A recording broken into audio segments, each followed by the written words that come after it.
किसी ना किसी कारण से तो आपको स्त्री बनाया, हमें पुरुष बना दिया ईश्वर ने। पुरुष ही क्यों बनाया, स्त्री बना देते, आपको पुरुष बना देते, स्त्री क्यों बनाया? तो कारण, जिस कारण से आपने ये मानव का तन पाया वो है कारण शरीर। उसे क्या बोलते हैं? कारण शरीर। तो कारण शरीर तो चिता में जल के नष्ट हो जाता है, इसलिए हम कारण शरीर को यही छोड़ते हैं। अब दो शरीरों की बात करते हैं। पहला शरीर है स्थूल शरीर, दूसरा शरीर है सूक्ष्म शरीर। हमारा शरीर जब मरता है तो बताइए चिता में कौन सा शरीर जलता है, स्थूल के सूक्ष्म? मैया जी, ओ मेरी माँ, सुन लो मेरी माँ, बताओ चिता में जो शरीर जला था वो कौन शरीर था? जोर से मैया बोलो। स्थूल शरीर था।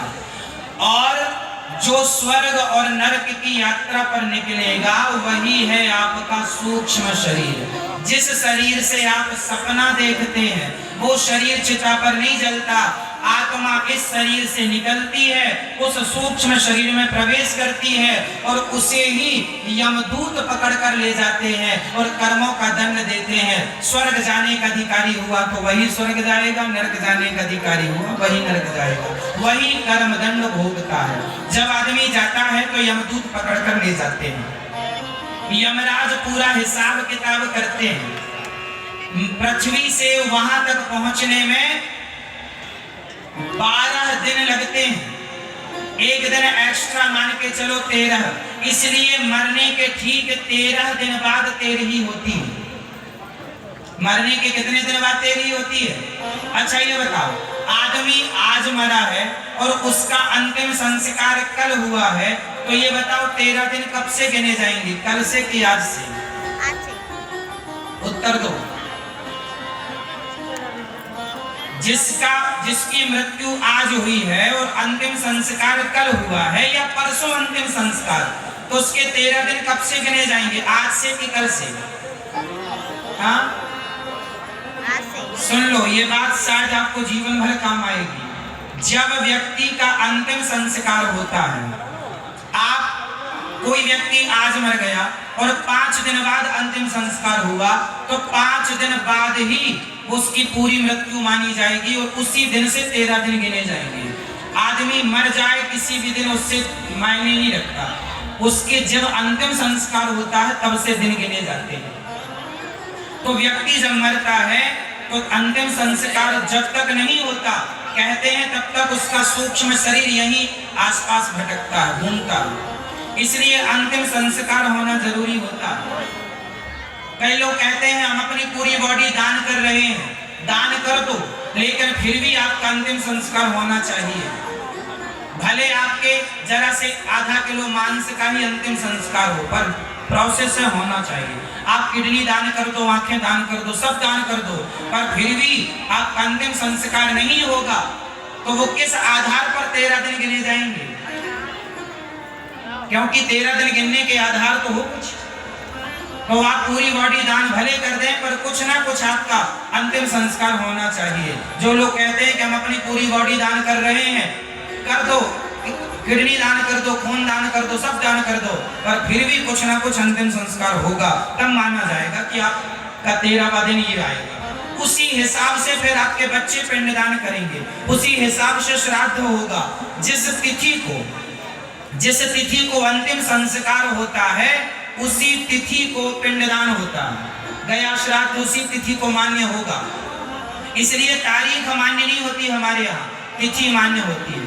प्रतिपदा, द्वितीय, तृतीय, चतुर्थी, पंचमी, षष्ठी, सप्तमी, अष्टमी जो भी तिथि है वो मान्य होती है कि फलाने व्यक्ति किस तिथि को मरे, किस तिथि को उनका अंतिम संस्कार हुआ, तो तिथि मान्य होगी, ना कि तारीख। तो ये बातें आपको समझना चाहिए और बच्चों को समझाना चाहिए, बहुत गूढ़ बातें हैं। अच्छा, 13 दिन बाद ही 13 क्यों होती? क्योंकि यहाँ से यमपुरी जाने में यमदूतों को, जीवात्मा को, उस सूक्ष्म शरीर को 13 दिन लगे, 12 दिन लगते हैं, एक दिन एक्स्ट्रा।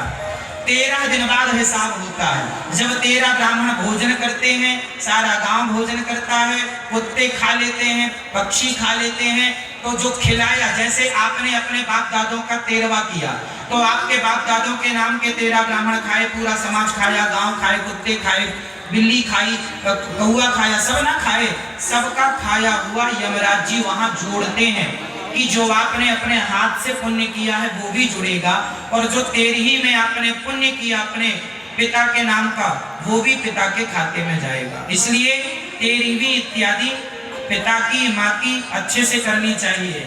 ब्राह्मणों को बुलाकर श्रद्धा से पांव पूज करके, प्राण धो करके, और ब्राह्मणों को, 13 ब्राह्मणों को कहते हैं, एक ब्राह्मण जब खाता है और एक ब्राह्मण जब आपके भोजन से तृप्त होता है, उसके शरीर में जितने रोम होते हैं, रोमे, उतने जन्म तक आप जिसके नाम से खिला रहे हैं, उतने जन्मों तक, उतने वर्षों तक वो भगवान के धाम में वास करता है। वो प्राणी एक ब्राह्मण को खिलाने का ये पुण्य है, तो 13 का कितना होगा? इसलिए 13 ब्राह्मण कम से कम, ज्यादा से ज्यादा जितने मिल जाए। इसलिए 13 ब्राह्मण यमराज जी के पास हिसाब किताब कैसे होता है? चलो जी आपका हिसाब निकालो, कितना पाप किया आपने, जन्म से मृत्यु तक जो जो पाप किया, पुण्य किया, यमराज जी सारा लेखा जोखा। तो आपका पाप ज्यादा निकलेगा कि पुण्य? आप बताओ, आप पाप ज्यादा निकलेगा? आप बताओ आपका क्या ज्यादा निकलेगा, पाप की पुण्य? आप बताओ, पाप ज्यादा निकलेगा। सबको पता पाप ही निकलना, तो क्यों कर रहे हो पाप? मैं आपका क्या निकलेगा ज्यादा, पाप की पुण्य? पाप ही निकलेगा, सबको कंफर्म है पाप ही निकलेगा, फिर भी नहीं छोड़ रहे हैं पाप, फिर भी किए जा रहे हैं। तो यमराज जी के यहाँ जब हिसाब होता है तो वहां पाप ही, कुछ लोगों के पाप ज्यादा निकलते हैं, कुछ लोगों का पुण्य ज्यादा निकलता है। कि माना कि किसी का 5 किलो पाप निकला और 100 ग्राम पुण्य निकला, तो 5 किलो पाप के कारण आपको भगवान 84 का चक्कर देते हैं, जाओ 84 लाख योनियां।